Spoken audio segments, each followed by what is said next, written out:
السلام علیکم ورحمۃ اللہ وبرکاتہ۔ الحمد للہ نحمده ونستعینه ونستغفره ونؤمن به ونتوکل علیہ ونعوذ باللہ من شرور انفسنا ومن سیئات اعمالنا من يهده الله فلا مضل له ومن يضلله فلا هادي له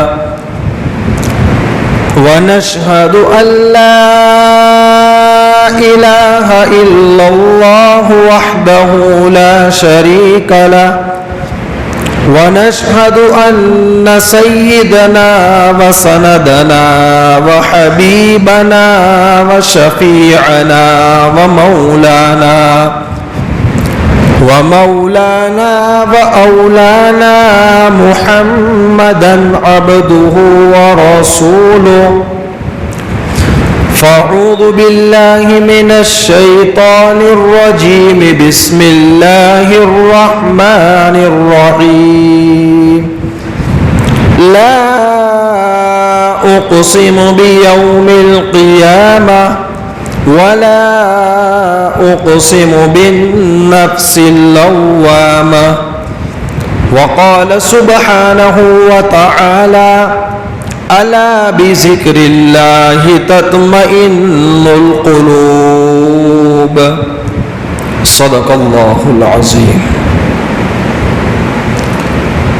درود شریف پڑھ لیجیے۔ اللہم صلی علی سیدنا و حبیبنا و شفیعنا و مولانا محمد مبارک وسلم۔ عزیز دوستو، ساتھیوں اور بزرگوں، پچھلے جمعہ کے اندر آپ حضرات کے سامنے شعبان المعظم کے متعلق کچھ باتیں آئی تھی۔ اللہ تبارک و تعالی نے انسان کے جسم کے اندر بے شمار نعمتیں عطا کی ہیں۔ کچھ ظاہری نعمتیں ہیں، کچھ باطنی نعمتیں ہیں۔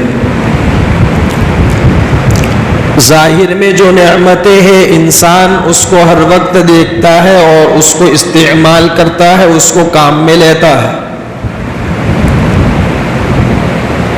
اور اس کا ذکر میں بار بار کرتا بھی ہو کہ صرف مال و دولت کو نعمت نہ سمجھیے، مکان، گاڑی، بلڈنگ، بنگلہ کو جو ہے نعمت نہ سمجھیے، بلکہ انسان کبھی کبھار اپنے اندر بھی غور کرے کہ اللہ نے مجھے کس قدر پیارا اور کس قدر جو ہے خلقنا الانسان فی احسن تقویم خوبصورت سانچے کے اندر ڈالا ہے۔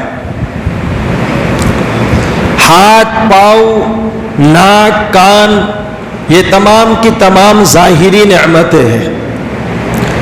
اس کے علاوہ اللہ تعالیٰ نے انسان کو زندہ رہنے کے لیے پیٹ کے اندر کچھ مشینری فٹ کی ہے، اور وہ مشینری ایسی ہے کہ آج کے بڑے بڑے سائنسداں نے سب کچھ بنا لیا، لیکن وہ اندر کی مشینری کو نہیں بنا سکتا۔ انسان صبح سے شام تک کتنا کھاتا ہے، کتنا پیتا ہے، لیکن وہ پیٹ میں جانے کے بعد اللہ کا ایک ایسا نظام ہے کہ وہ کھانا ایک مشین سے دوسری مشین میں فلٹر، پھر تیسری سے چوتھی میں پانچویں، کچھ فلٹر ہو کر کچھ کا خون بن جاتا ہے، کچھ کا گوشت بن جاتا ہے، اور کچھ پاخانہ کی شکل کے اندر انسان کے جسم سے باہر آ جاتا ہے، جس کو فضلہ کہتے ہیں۔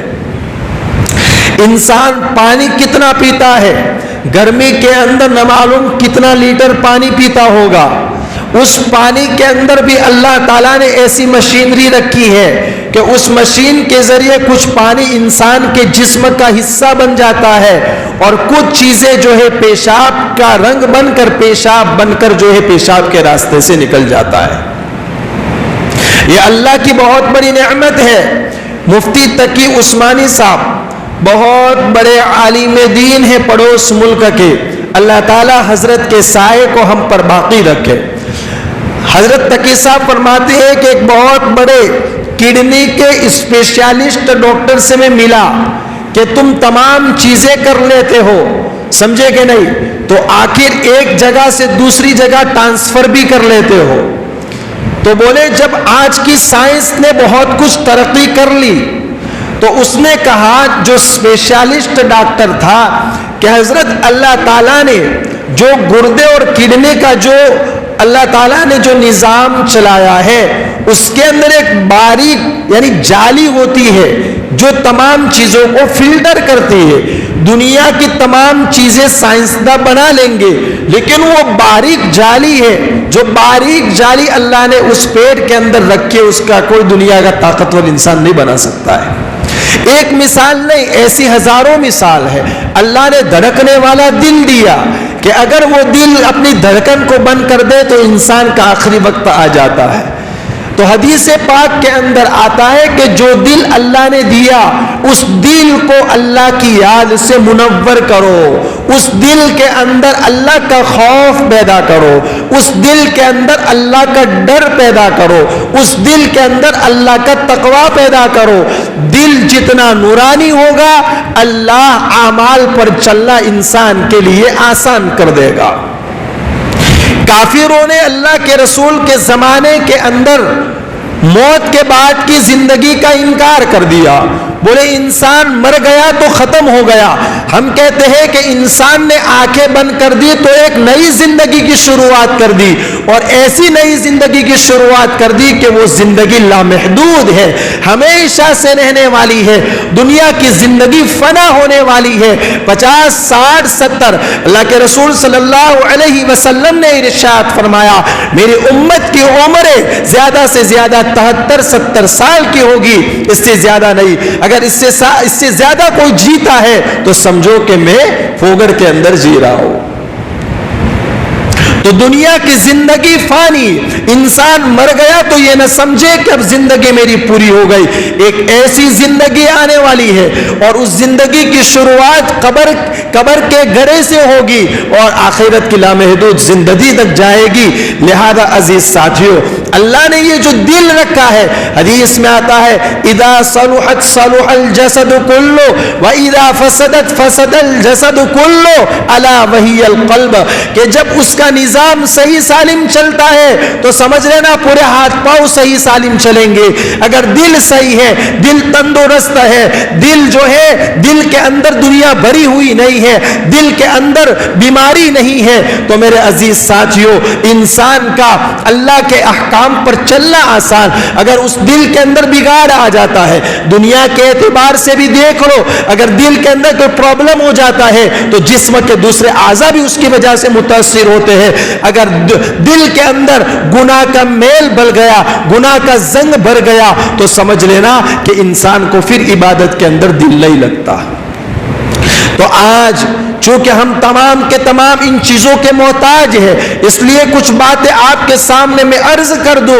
دعا کرے اللہ تعالی ہم سب کو کہنے سننے سے زیادہ عمل کی توفیق عطا فرماوے. کیونکہ یہ شعبان المعظم کا مہینہ چل رہا ہے.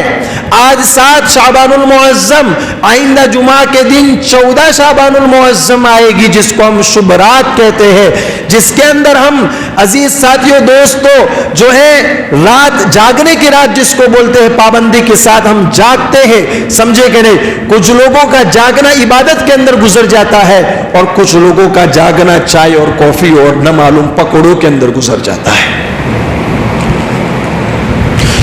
ہم لوگوں نے کچھ نفلی چیزیں اور کچھ مستحبات چیزیں ہم اس پر اتنا التزام کرتے ہیں جتنا فرائض پر بھی التزام نہیں کرتے. یہ ہمارے لیے دھوکہ ہے شیطان کی طرف سے.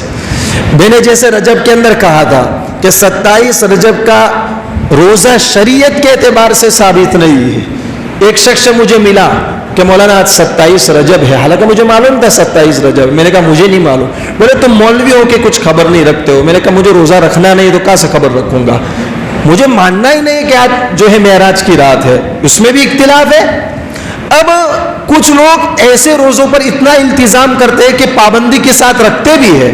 سمجھ میں آئے؟ اور جب رمضان کا مہینہ آتا ہے تو ایسیڈیٹی شروع ہو جاتی ہے، نہ معلوم کتنی بیماریاں ان کو لگ جاتی ہے ایک مہینے کے لیے کہ رمضان کے فرائض کے روزوں کے جنازے نکال دیتے ہیں. اس لیے میں مستحبات روزوں کی فضیلت کبھی بھی جمعہ کے بیان میں بتاتا ہوں تو کہتا ہوں بشاشت ہو تو رکھیے، ثواب ملے گا، سمجھو. اور اگر کوئی نہیں رکھتا ہے تو اس کو نکیر نہ کیجیے. اگر کوئی نہیں رکھتا ہے، چائے کے گلے میں بیٹھ کر چائے پیتا ہے تو آپ اس کو نہ کیجیے. کرسی پہ بیٹھ کر تو فضیلتیں بیان کر رہے تو ریا چائے کا پیالہ پی رہے، تو ہم نے کون سا تم پر التزام کیا کہ تم کو رکھنا ہی ہے؟ بھائی فضیلت ہے، اگر رکھو گے تو بہتر ہے، ثواب مل جائے گا. جو حدیث کے اندر جو ثواب لکھا ہے وہ ثواب کے ہم لوگ مستحق بنیں گے. اگر نہیں رکھیں گے تو اس پر کوئی پکڑ نہیں ہوگی، لیکن رمضان کے مہینے کا روزہ نہیں رکھا تو اس پر پکڑ ہوگی. بلکہ بعض امام تو یہ کہتے ہیں، غالباً امام احمد ابن حنبل یا امام مالک دونوں میں سے ایک امام کا قول ہے کہ اگر کسی نے رمضان کا روزہ نہیں رکھا، کلم کھلا کھاتا پیتا ہے، تو شہر کے قاضی کو یہ حکم دیا جائے گا کہ اس کے گلے کو کاٹ دو. شریعت کے احکام معمولی نہیں ہے. رمضان کا روزہ اللہ نے فرض کیا ہے. ہم چھوٹی چھوٹی چیزوں کی وجہ سے رمضان کے روزوں کو چھوڑ دیتے ہیں، چھوٹی چھوٹی بیماریوں کی وجہ سے رمضان کے روزوں کو چھوڑ دیتے ہیں. میرے عزیز ساتھیوں، پہلے فتویٰ تو پوچھو. ڈائبٹیز، شوگر کا جو مریض ہوتا ہے اس کو بھوک بہت زیادہ لگتی ہے، اس کو پیاس بہت زیادہ لگتی ہے، غالباً بھوک زیادہ لگتی ہے، اللہ حفاظت فرمائے. تو شوگر کے مریض کے لیے بھی اجازت نہیں ہے روزہ توڑنے کی، تو ایسیڈیٹی کے مریض کے لیے کہاں سے اجازت ہوگی؟ اب وہ ایک دم ایسا شوگر کا مریض ہے، کیونکہ شریعت نے ایک دم ایسا سخت بھی قانون لاگو نہیں کیا، تو پھر اس کو مفتی کے پاس جا کر پوری اپنی صورتحال بیان کرنی پڑے گی کہ مفتی صاحب ہمارا تو حال ایسا ہے کہ اگر روزہ نہیں رکھا تو گئے. سمجھ میں آئے کہ نہیں؟ ایک دم یعنی حالت اتنی نازک ہو جاتی ہے کہ بس اوپر پہنچ جاؤں گا. تو پھر کوئی مسئلہ اس کے لیے ہوگا، کوئی صورتحال ہوگی، کیا کرنا ہے؟ فدیہ دینا ہے، بعد میں روزہ رکھنا ہے، گرمی کی وجہ سے نہیں رکھ سکتے تو سردی میں رکھنا، قضا کرنا، یہ تمام مسئلے ہیں. آپ ڈائریکٹ اپنے عقل کے ذریعے سوچ لیتے، بولے میں شوگر کا مریض ہوں. ایک صاحب ایک جگہ پر میرے دکان کے اوپر، وہ خود شوگر کے مریض تھے، 500 کے اوپر ان کی شوگر تھی. تو بولے میرا تو یہ خیال ہے کہ شوگر کے مریض کو روزہ نہیں رکھنا چاہیے. میں نے کہا اوپر سے وہی لے کر آیا ہے کیا تو نے اپنا خیال ظاہر کر دیا؟ میں نے کہا اتنا آسان نہیں ہے خیال ظاہر کرنا، یہ شریعت کا مسئلہ ہے. کیونکہ ایسے لوگوں سے سامنا ہوتا رہتا ہے، سمجھے گئے؟ میں نے کہا یار خیال نہیں چلے گا، یہ شریعت نام ہے ما جاء بہ النبی صلی اللہ علیہ وسلم، جو نبی لے کر آئے ہیں اس کا نام ہے شریعت. لہذا ہم اپنی من مانی سے کسی چیز کہ یہ کرنا ہے یہ نہیں کرنا نہیں کر سکتے ہیں. اس کے لیے آپ کو مسئلہ پوچھنا پڑے گا، آپ کو اپنی صورتحال بیان کرنی پڑے گی. خیر، میں آج جس موضوع پر بات کرنے جا رہا تھا وہ یہ ہے کہ اللہ تعالیٰ نے جسم کے اندر دل کو رکھا ہے، جس کو عربی کے اندر قلب کہتے ہیں. اللہ کے رسول صلی اللہ علیہ وسلم نے ارشاد فرمایا کہ جس طریقے سے ایک لوہے کو پانی لگنے کی وجہ سے زنگ لگ جاتا ہے، اس کی جو ہے اوپر کی چمک اور دمک متاثر ہو جاتی ہے پانی لگنے کی وجہ سے، تو دل یہ بھی چمکدار ٹکڑا ہے. لیکن اگر انسان گناہ کرتا ہے اور گناہ کرتے کرتے کرتا ہی رہتا ہے، پہلے گناہ کرنے کی وجہ سے دل کے اوپر ایک سیاہ نقطہ لگتا ہے، اگر وہ توبہ کرتا ہے تو وہ سیاہ نقطہ کیا ہو جاتا ہے؟ مٹ جاتا ہے. لیکن اگر اس گناہ کے اوپر مداومت رکھتا ہے، گناہ کرتے جا رہا ہے، نماز کا ٹھکانہ نہیں، گناہ پر گناہ، نماز چھوڑنا کتنا بڑا گناہ ہے، گناہ کبیرہ ہے، اس کو معمولی نہ سمجھے. چھوٹے چھوٹے بہانوں کی وجہ سے ہم نمازیں چھوڑ دیتے ہیں، چھوٹے چھوٹے بہانوں کی وجہ سے ہم جماعت کے ساتھ نماز پڑھنا چھوڑ دیتے ہیں. میرے عزیز ساتھیوں، معمولی نہیں ہے. انفرادی طور پر اگر آپ نے نماز گھر میں پڑھ لی، اگرچہ آپ کا فرض تو ساقط ہو گیا، لیکن یاد رکھیے گا 27 درجے نماز سے آپ محروم رہے. جماعت کے ساتھ نماز پڑھنا 27 درجے کے برابر ہے. اس لیے آپ چھوٹے چھوٹے بہانوں سے جماعت کو نہ چھوڑیے. تو اللہ تعالیٰ نے، اللہ کے رسول نے فرمایا جس طریقے سے زنگ لگتا ہے لوہے کو، گناہ کرنے کی وجہ سے دل کو بھی زنگ لگ جاتا ہے. صحابہ نے کہا یا رسول اللہ، دل کو زنگ لگ جاوے تو اس کو صاف کرنے کا طریقہ کیا ہے؟ بھائی اگر جو ہے لوہے کو زنگ لگ جائے تو اس کو بھٹی میں ڈالا جاتا ہے نا زنگ دور کرنے کے لیے. تو اگر دل کو زنگ لگ جائے تو کیا کیا جائے؟ اللہ کے رسول سے صحابہ نے سوال کیا. اللہ کے رسول نے فرمایا کثرت ذکر الموت و کثرت تلاوت القرآن. آپ نے دو فارمولے بتائے کہ اگر تمہارے دل کو ٹھیک کرنا ہے, تمہارے دل کے زنگ کو دور کرنا ہے, تو سب سے پہلی بات تو یہ ہے کہ موت کو کثرت سے یاد کرو. موت کو بولو زور سے, موت کو.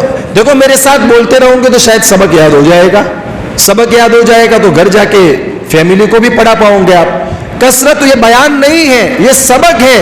25 منٹ کو بیان ہوتا ہوگا, سمجھے گا نا, یہ تو ایک سبق ہے, ایک مذاکرہ ہے ہمارا, ہم سب اس کے محتاج ہے. تو موت کو کثرت سے, کیسے موت کو کثرت سے یاد کریں گے؟ میں آپ کو فارمولہ بتاتا ہوں, انشاءاللہ آج سے ہی ہم انشاءاللہ اس پر عمل کریں گے. میں مسجد میں بیٹھ کے کہہ رہا ہوں, اللہ کے دربار میں بیٹھ کے اس بات کی میں گارنٹی لے رہا ہوں, اگر ہم اس ذکر کے اوپر اور اس چیز کے اوپر, اس فارمولے کے اوپر, اور یہ فارمولہ کس کا ہے؟ اللہ والوں کا ہے. کس کا ہے؟ اللہ والوں کا ہے. اللہ والے کے ہاتھ میں جب ہم ہاتھ دیتے ہیں نا تو کچھ ہم کو عبادات دیتے ہیں, اتنا کلمہ پڑھنا ہے, اتنی تسبیحات پڑھنی ہے, ایک دم سے آپ کو کوئی چیز لاگو نہیں کر دیتے ہیں, اور پھر کچھ دنوں کے بعد پتہ چلتا ہے کہ اب ان معمولات کی یہ پابندی کرنے لگا ہے, تو پھر اس کو مراقبہ دیتے ہیں. کیا دیتے ہیں بھائی؟ مراقبہ.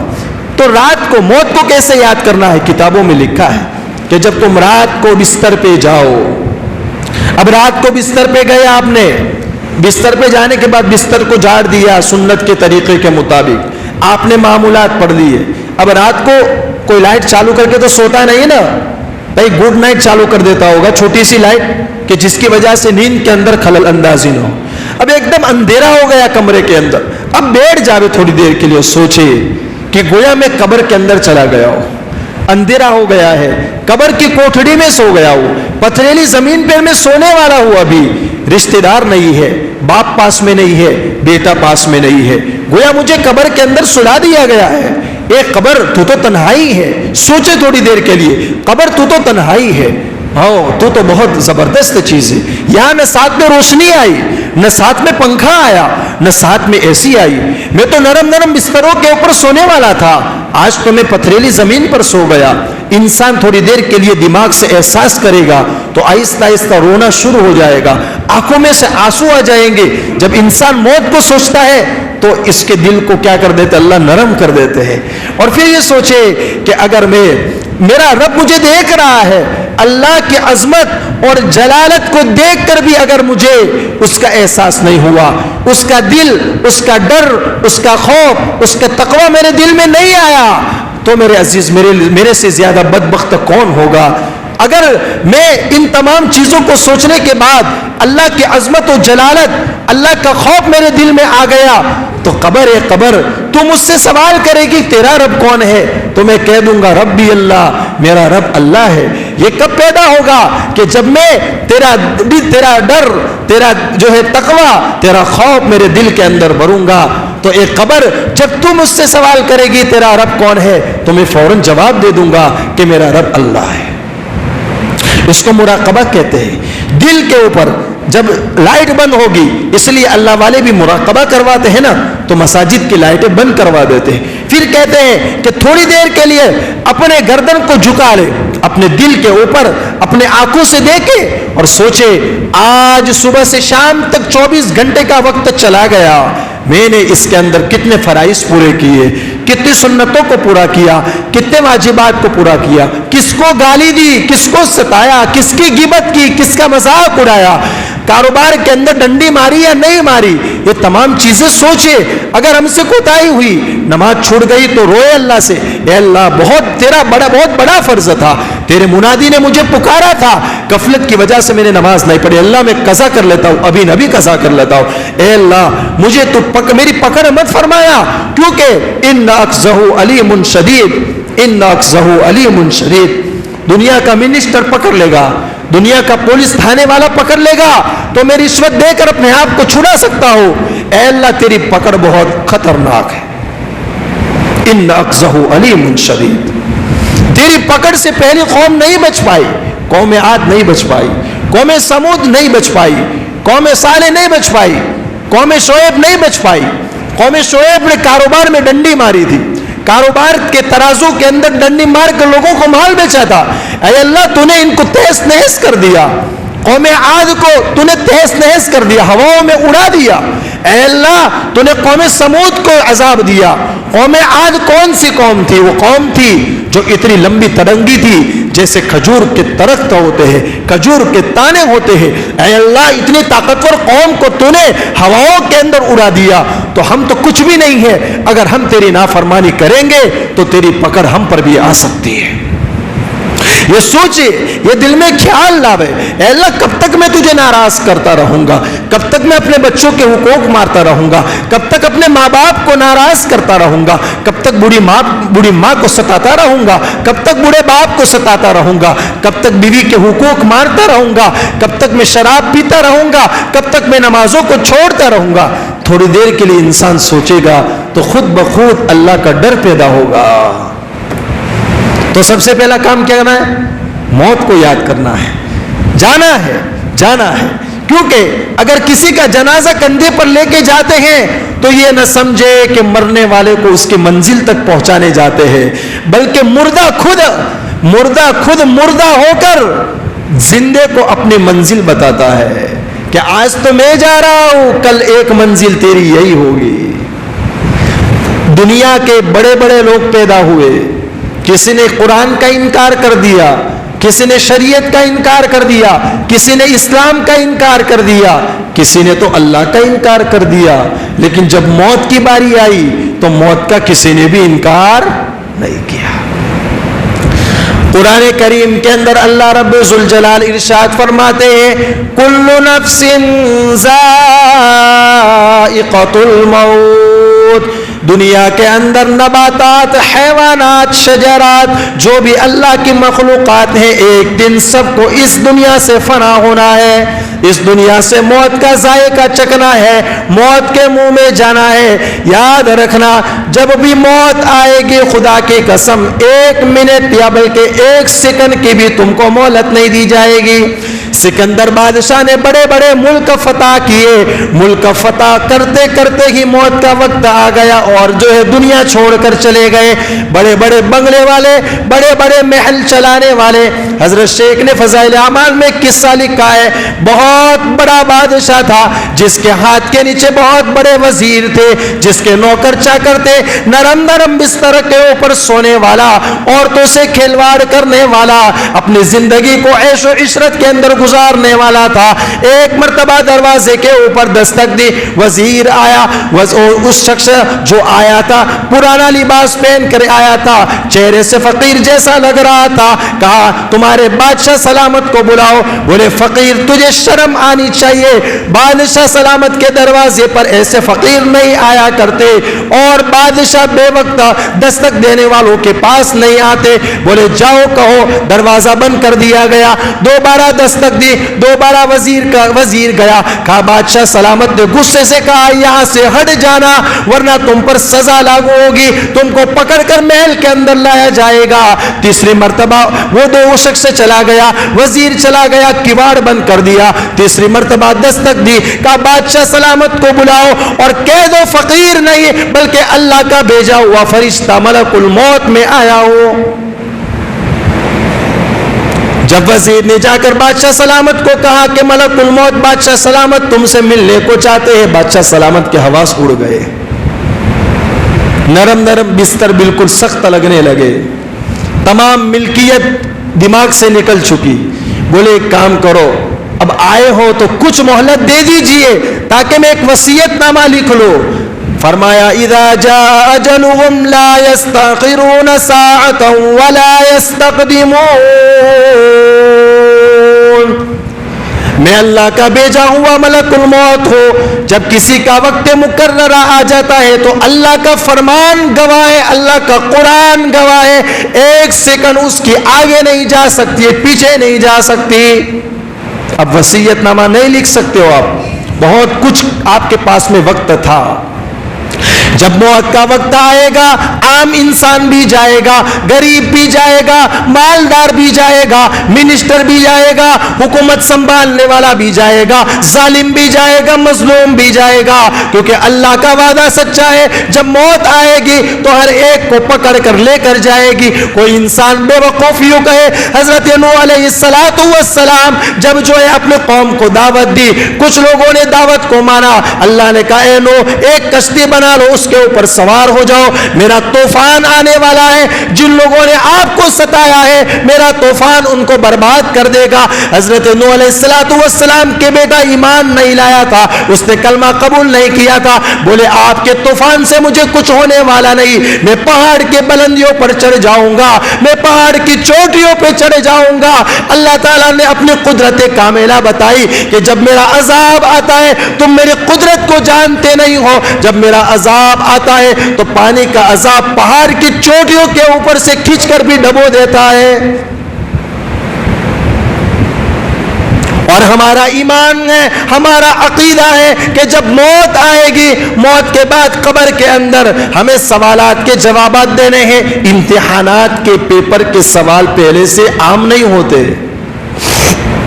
بھئی امتحان ہوتا ہے نا, بورڈ کی پریکشا یا کوئی بھی پریکشا ہوتی ہے, تو اس کے سوالات پہلے سے ڈکلیئر نہیں کیے جاتے بلکہ چھپے لے رہتے. اللہ تعالیٰ نے تو ہمیں پہلے سے بتا دیا ہم اتنے سوالات کریں گے, من ربوں کا, من نبیوں کا, ما دینوں کا.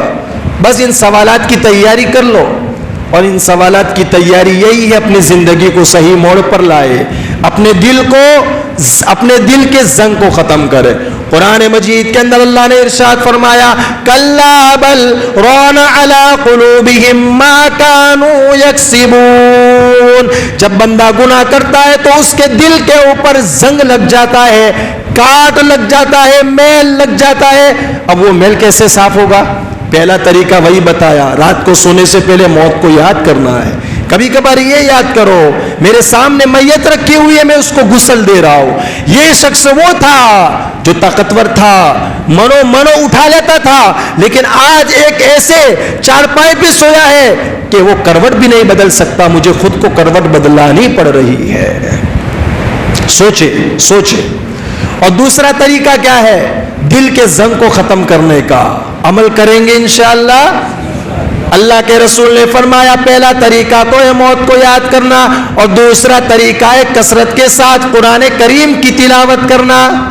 اس لیے کہ قرآن کریم کے اندر وہ کشش رکھی ہے کہ جب بندہ قرآن کی تلاوت کرتا جاتا ہے دل سے میل صاف ہوتا جاتا ہے. قرآن تو اللہ کا کلام ہے, نور ہے.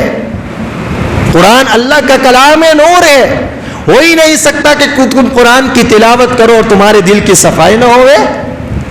وہ عمر نبی کو مارنے کے در پہ تھا, وہاں بہنوں تلاوت کر رہے تو ما انزلنا علیک القرآن لتشقى الا تذکرۃ لمن یخشى. اگر قرآن کے اندر کشش نہ ہوتی, قرآن کھینچنے والا نہ ہوتا تو عمر کو کبھی ہدایت نصیب نہ ہوتی. یہاں پر قرآن کریم کی تلاوت سنی ہے اور ان کے دل پر ایسا اثر کر گئی, فوراً کہا کہ محمد کی مجلس میں لے چلو, میں کلمہ پڑھنا چاہتا ہوں.